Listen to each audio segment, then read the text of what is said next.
변호사 매년 똑같이 하는데 왜 어떤 해는 잘 되고 어떤 해는 초반부터 꼬일까요? 모내기 하고 나서 뭐가 늘어지고 활착이 늦고 생육이 들쭉날쭉해지는 경험 한 번쯤은 있으셨을 겁니다. 같은 시기에 심었는데도 어떤 눈은 쭉 치고 나가고 어떤 눈은 한참 뒤처지는 경우도 많습니다. 이럴 때 대부분 날씨 탓을 하거나 올해 뭐가 좀 약하네 하고 넘어가시는데요. 하지만 실제로 원인을 조금만 깊이 들여다보면 대부분 육묘기간 관리에서 이미 결과가 갈린 경우가 많습니다. 그리고 오늘 말씀드린 내용은 단순 경험이 아니라 농촌진흥청과 각 지역 농업기술센터에서 제시하는 재배 기준 그리고 실제 시험 데이터를 바탕으로 현장에서 검증된 내용들입니다. 초반에 한번 흐름이 틀어지면 그 차이는 단순히 며칠 늦는 수준이 아니라 수확량과 품질까지 그대로 이어집니다. 그래서 초반 관리가 중요하다는 이야기를 계속 드리는 겁니다. 그래서 오늘은 초기 생육을 완전히 바꿔주는 핵심 관리 방법을 현장에서 바로 작용할 수 있도록 정리해 드리겠습니다. 오늘 영상 끝까지 보시면 모내기 이후 몸살 없이 바로 자리 잡는 무 그리고 초반부터 힘있게 치고 나가는 벼를 직접 확인하실 수 있을 겁니다. 먼저 핵심부터 말씀드리겠습니다. 벼농사는 초반 2주가 전부입니다. 이 시기에 뿌리가 얼마나 빠르게 자리 잡느냐에 따라 이후 생육 속도, 분월 형성, 최종 수량까지 영향을 받습니다. 실제 연구에서도 초기 활착이 빠른 개체일수록 전체 생육이 안정적으로 이어지는 경향이 확인되어 있습니다. 그래서 중요한 건 문제가 생기면 대응하는 것이 아니라 애초에 문제가 생기지 않도록 만드는 것입니다. 그럼 지금부터 반드시 체크하셔야 할 5가지를 하나씩 짚어보겠습니다. 첫 번째입니다. 병균은 종자에서 끝내셔야 합니다.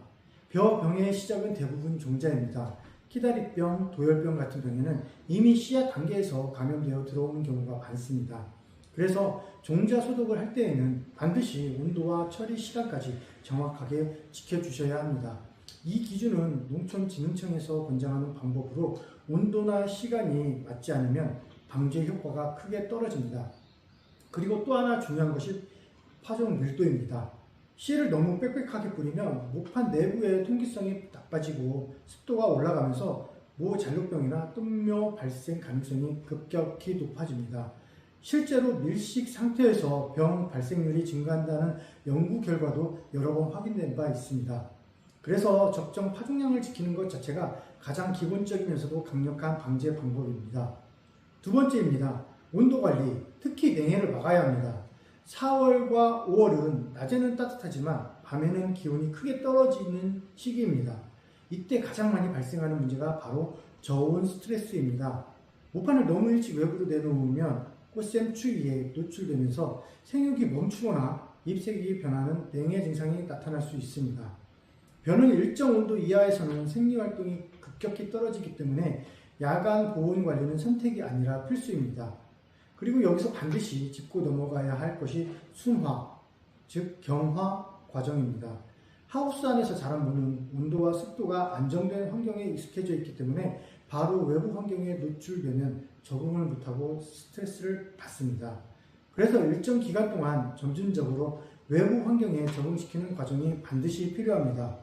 이 과정을 거친 무와 그렇지 않은 무는 이양 후 활착 속도에서 큰 차이를 보입니다. 세 번째입니다. 초기 생육 방향은 이 시기에 결정됩니다.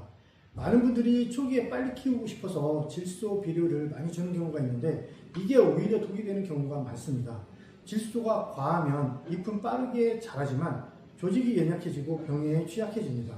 또한 도복 위험도 함께 증가하게 됩니다. 그래서 이 시기에는 지상부보다 지하부, 즉 뿌리 발달을 우선으로 가져가야 합니다. 인산과 칼륨은 뿌리 생장과 세포 기능에 중요한 역할을 하는 요소로 초기 활착과 생육 안정에 큰 영향을 줍니다. 이 역시 다양한 시험 결과에서 확인된 내용입니다. 네 번째입니다. 방제는 단순히 막는 것에서 끝내시면 안 됩니다. 살균제와 살충제는 필요합니다. 하지만 그것만으로는 충분하지 않습니다. 왜냐하면 병을 막는 것과 작물을 강하게 만드는 것은 전혀 다른 접근이기 때문입니다. 그래서 현장에서 효과적으로 활용할 수 있는 방법이 유황규산제이면서 비료 성분이 함께 들어간 가리용을 사용하는 것입니다. 유황은 병원균 억제 작용을 하고 규산은 세포벽을 강화하여 물리적으로 병해충 침입을 어렵게 만듭니다. 또한 규산은 벼의 도복 저항성과도 깊은 관련이 있는 요소입니다.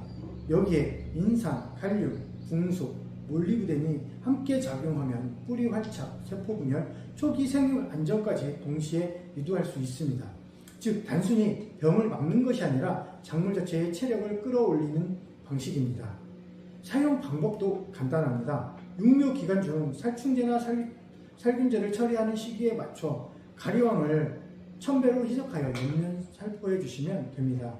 이 한 번의 처리만으로도 초기 생육의 균일성과 활착 속도에서 차이를 체감하실 수 있습니다.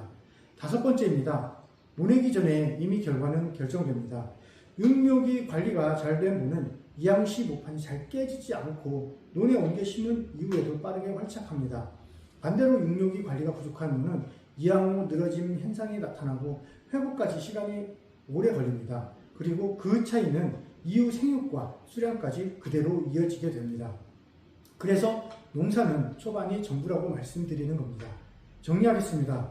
종자 단계에서 병을 차단하고 온도와 순화 관리를 철저히 하며 질소는 줄이고 뿌리 중심으로 생육을 유도하고 가리왕을 활용해 구조적인 강도를 높이고 초기 활착에 집중하시면 됩니다. 이 5가지만 지키셔도 올해 벼농사는 절반은 이미 성공입니다. 오늘 내용이 도움이 되셨다면 구독과 좋아요 부탁드리고요. 댓글에 올해 벼농사 다짐을 남겨주시면 5분을 추첨해서 가리왕 500ml 한 병을 보내드리도록 하겠습니다. 다음 영상에서도 중요한 정보를 가지고 찾아뵙겠습니다. 지금 현재 시중에는 가리왕을 구입을 아직은 할 수 없습니다. 하지만 이 영상을 보실 때쯤이면 가리왕을 구입하실 수 있으실 텐데요. 빠르게 사용하시고자 하시면 제 전화번호가 있으니까 전화 주시면 제가